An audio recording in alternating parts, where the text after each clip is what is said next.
আশ্চর্যজনকভাবে পশ্চিম ডেকরা সরকারি প্রাথমিক বিদ্যালয়, সেখানে জামাতের প্রার্থী আব্দুল্লাহ মোহাম্মদ তাহেরের ভোটের সংখ্যা 1908, আর ধানের শীষের প্রার্থী কামরুল হুদার ভোটের সংখ্যা হচ্ছে মাত্র 74।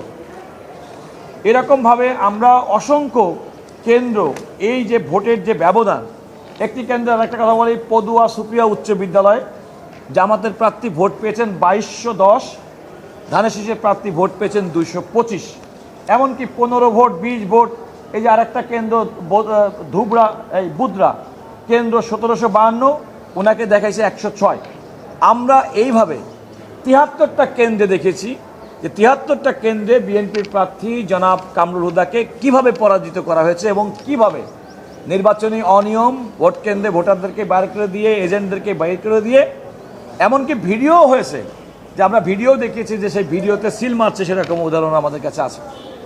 এটা নির্বাচনের নামে এই আসনে আপনারা জানেন যে বাংলাদেশের নির্বাচনে একমাত্র আসন, যে আসনের কয়েকটি কেন্দ্রের ফলাফল নির্বাচন কমিশন বাতিল করেছিল, ককটেল বিস্ফোরণের মতো ঘটনা ঘটেছে।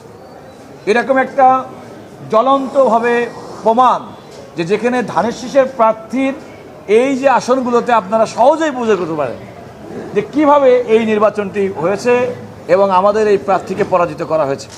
আমরা আদালতের কাছে সমস্ত কিছু প্রমাণ উল্লেখ করেছি। আমি শুধুমাত্র প্রমাণ হিসেবে এই 73টা কেন্দ্রের প্রত্যেকটা সিট আমরা দিয়েছি এবং সেখানে দেখেছি কীভাবে। সর্বশেষ কথাটা বলি, সেটা আপনাদের আরও বোধগম্য হবে। আমার তো মনে হয় বাংলাদেশে এমন কোনো প্রান্ত নেই যে গ্রামে অন্তত কমপক্ষে 50%-এর মানুষ ধানের শীষে ভোট দেয় না। অথচ এখানে রাজবল্লভপুর সরকারি প্রাথমিক বিদ্যালয় একটা কেন্দ্র, সেই কেন্দ্রে জামাতের প্রার্থী ভোট দেখিয়েছে 2557, আর ধানের শীষের প্রার্থী জনাব মোহাম্মদ কামরুল হুদার ভোট হয়েছে মাত্র 50। এটা 51 হতে পারতো, 49 হতে পারতো। এইভাবে প্রত্যেকটা কেন্দ্র আমরা দেখেন, আমি প্রত্যেকটা কেন্দ্র ওয়ারি। এই একটি কেন্দ্র রামপুর সরকারি প্রাথমিক বিদ্যালয়, যেখানে জামাতের প্রার্থী আব্দুল্লাহ মোহাম্মদ তাহেরকে ভোট দেখানো হয়েছে 2018, আর আমাদের প্রার্থী জনাব কামরুল হুদা বিএনপির প্রার্থী, তার ভোটের পরিমাণ হচ্ছে, সংখ্যা হচ্ছে মাত্র 95। একটা আছে 21টা, মাত্র 21টা ভোট পেয়েছে। 2600 জায়গায় 201। এইভাবে প্রত্যেকটা কেন্দ্র আমরা 73টি এমন কেন্দ্র দেখিয়েছি যে সমস্ত কেন্দ্রে এই যে ভোটের ব্যবধান, সে থেকে সহজে অনুময় যে এই কেন্দ্রে, এখানে নির্বাচন বলতে যেটা বোঝায়, এটা নির্বাচন হয়নি। প্রার্থীকে এবং তার এজেন্টকে, তার সমর্থকদের, তার ভোটারদেরকে কোনো রকম তো করেই নাই তারা এবং সবচেয়ে বড় কথা, আরেকটা বড় অন্যায় হয়েছে, সেটা আমরা মনে করি যে ধানের শীষের যে এজেন্ট, সেই এজেন্টের বাদ দিয়ে অন্য দলের প্রার্থী, তাদেরকে ধানের শীষের এজেন্ট দেখে তাদেরকে স্বাক্ষর নেওয়া হয়েছে। মানে ম্যাল প্র্যাকটিস নির্বাচনের ক্ষেত্রে এরকম গ্লেয়ারিং এক্সাম্পল, এত জ্বলন্ত প্রমাণ ডকুমেন্টারি দেখা যায় না। বাংলাদেশে কোন অঞ্চল আছে যেখানে ধানের শীষের কোনো প্রার্থী, জামাতের প্রার্থী 2000 ভোট পাবে আর উনি 25 ভোট পাবে, 21 ভোট পাবে? বাংলাদেশে এমনকি এর কোনো, যে কোনো মানুষের কাছে কি বোধগম্য হতে পারে? এটা তো মহাশূন্য নির্বাচন হলেও তো সেরকম হওয়ার কথা না। এই কারণে আমরা এই নির্বাচনের এই মামলাটি, এবং আমরা আদালতের কাছে এই প্রত্যেকটা ডকুমেন্ট দেখাতে সক্ষম হয়েছি।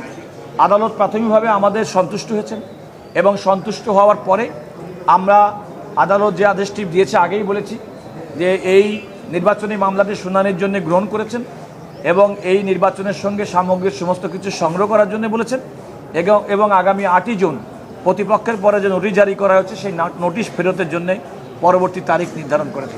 একইভাবে আমরা ময়মনসিংহ 2 বিএনপি প্রার্থী জনাব মোতাহার হোসেন তালুকদার, এই ক্ষেত্রে অবশ্য তিনি স্বতন্ত্র রিকশার প্রার্থী খেলাফত মজলিসের জনাব মোহাম্মদুল্লাহর বিরুদ্ধে তিনি মামলাটি করেছেন।